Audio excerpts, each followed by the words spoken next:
Hello there, and welcome to School Britannia, a YouTube channel dedicated to exploring the history of the British Empire. On YouTube, there is an absence of consistently produced content covering the Empire, especially its evolution between 1815 and 1970. This channel hopes to change that. So, why should you stick around and listen to our upcoming videos? I would argue for two main reasons. Firstly, the British Empire is a fascinating and increasingly a relevant topic that is analysed in some of the most extensive and analytically impressive bodies of work. Most videos on the channel will look at the Empire with great attention to these historians, referencing them frequently. For example, the British Empire is instead labelled by John Darwin as the, quote, British world system, because he stresses that each region contributed unique resources, culminating in an interdependent political, social, and economic system spanning the globe. Whilst Great Britain, or more specifically London and the City of London, provided liquid capital and financial investment, India provided the manpower required to build infrastructure and establish Britain's military presence in Southeast Asia. A different assessment of the power of the empire is outlined in Robinson and Gallagher's The Imperialism of Free Trade article. They would argue that the empire achieved informal global hegemony and economic predominance through imposed free trade agreements with countries that were not formal parts of the empire, such as the countries in Latin America. The validity of each of these competing theories are what makes studying the British Empire so fascinating, as they lead to each historian developing their own unique conclusions through the syntheses of these ideas. Secondly, videos will be objective and avoid three key pitfalls. They will avoid reductionism and instead focus on explaining the complex causes and the complex events of the empire.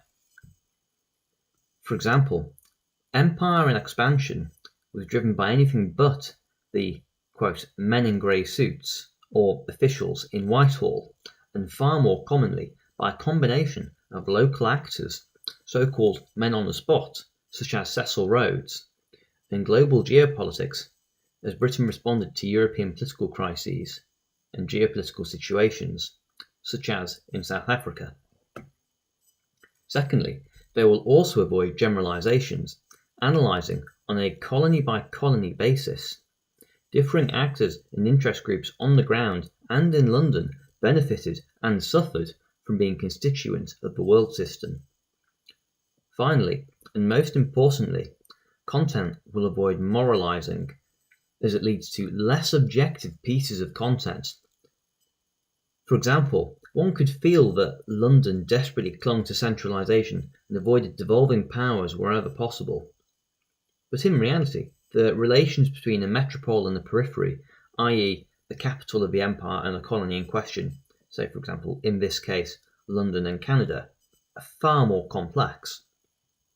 London generally viewed devolution to the dominions, so Canada, Australia, New Zealand and South Africa after 1910, in the light of seeing how much local autonomy could be granted, yet balanced with realities of self-government, i.e. London pursued whichever option was most practical and efficient, but yet still adhered to British cultural values of representation whilst considering how and when to devolve powers. Currently, there are several video series planned. The first of these is one examining the British Navy, its rise and fall between circa 1600 and the modern day.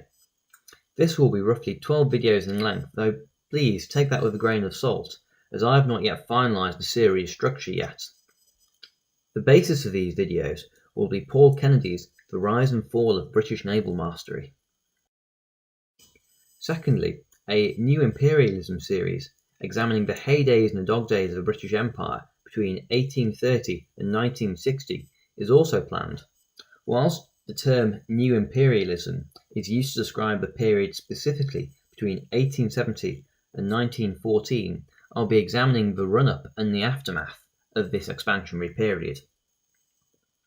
As this topic is theoretically endless, it will likely not be a coherent series and will delve deeply into the scramble for Africa. The inspiration for this is John Darwin's masterly The Empire Project. And finally, I plan on doing a series on the White Dominions, as they were called, examining Canada, Australia, New Zealand and South Africa, not as individual colonies, but as part of the collective history, and avoiding the limited scope of colony by colony nationalistic historical accounts. Before I launch into making these series, I should note that most of the videos I produce will not be technologically advanced, in case the starkly low quality of this recording indicates. However, I do promise any and all that this content that will be released will be to a high standard, engaging actively with historiography and grounded in the objective history of the empire. Farewell, and until the next time.